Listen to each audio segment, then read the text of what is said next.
This video demonstrates how you can extract LinkedIn information without risking your own LinkedIn account. We showcase how LinkFinder AI enables safe and efficient LinkedIn data enrichment. The first dropdown lets you select the type of information you want to use for your enrichment.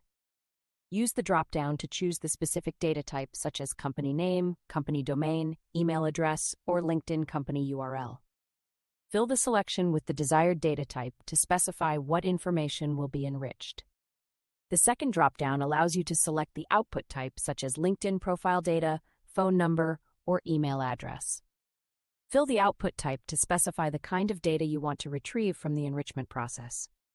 Enter the LinkedIn profile URL as the input for the enrichment process. Fill the LinkedIn profile URL field with the specific profile link you want to enrich. Click Enrich Data to begin the automatic scraping process in the background.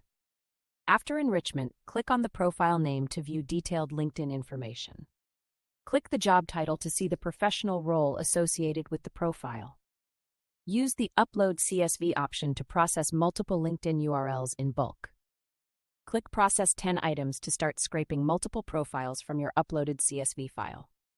Navigate to the API Access section to explore programmatic scraping options. Click View API Docs to access detailed instructions for using the LinkFinder AI API. Choose the B2B Data Lookup API to extract business-related profile information. Click to explore the API call that extracts full profile data from a LinkedIn profile URL.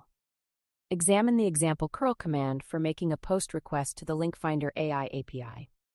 Review the API request headers and body for LinkedIn profile data extraction. Look at the detailed curl command used to initiate LinkedIn profile scraping asynchronously.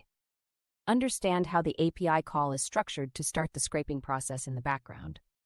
Review the authorization and content type headers required for API access. Analyze the JSON payload specifying the scraping type and parameters for the API call. Use the curl command to repeatedly check the scraping job status until completion. Continue polling the API to receive updated scraping results. Verify the scraping job completion status through the API response.